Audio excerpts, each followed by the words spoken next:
صباح الخير، صباح العسل. تعالوا بينا نصلي على النبي واقول لكم كده انا فين وكمان دبستهم في ايه. بس اول حاجة عايزة اقولها لكم ان انا وانا رايحة عند اختي وانا رايحة جبت فطار زي ما انتوا شايفين كده. جبت لهم بقى شوية المخلل الجمال دول، وكمان جبت سندوتشات فول وطعمية وبطاطس عشان نفطر. وبعد ما نفطر نشوف هنعمل ايه. عايزه اقول لكم انا حلفت لهم بقى المره دي ان انا مش هحط ايدي في حاجه بعد اللي انا عملته في لما رحت المره اللي فاتت.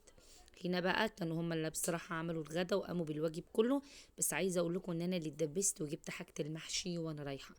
عملوا كده محشي بتنجان وفلفل، وكمان عملوا بط، وعملوا فراخ من تحت، وكمان عملوا محشي ورق عنب. وعايزه اقول لكم قعدوا تحايلوا عليا احشي معاهم ولو صباع، قلت لهم مستحيل وابدا احط ايدي في حاجه، لاني انا لما كنت بعمل الاكل الدور اللي فات محدش ساعدني بحاجه.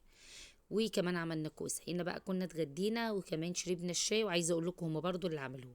هنا بقى السهره كانت طويله قوي، فقلنا نعمل ايه، جبنا لب.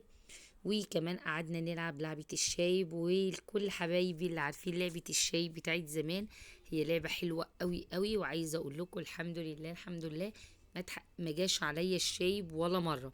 جه عليهم هما وحكمت عليهم يقوموا يعملوا الشاي تاني، وكمان يشيلوا الحاجة مكان مكاننا.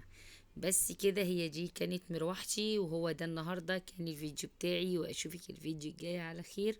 باي باي.